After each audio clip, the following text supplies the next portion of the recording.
ఏమి గురం పిల్ల ఏమి ముందర వైపు గుర్రాన్ని పడతామనగా పడమని వస్తున్నది. ఏమి పక్కన పోయి గుర్రాన్ని పడతామనగా ఎక్కడ కూర్చున్నది. అవునా వెనుకల పోయి గుర్రాన్ని పడతామనగా ఎగురుచున్నది. పక్కన పోయి గుర్రాన్ని పడతారు మనకు తంగడు వస్తుంది. మరి ఈ గుర్రాన్ని బట్టే సాధ్యం నాకు లేకుండా ఉన్నదయ్యా.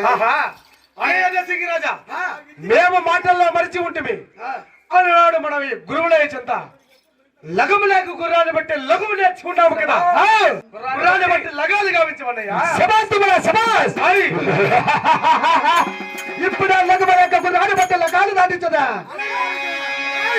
ఎందుకల్లా బంగారు కళ్ళకు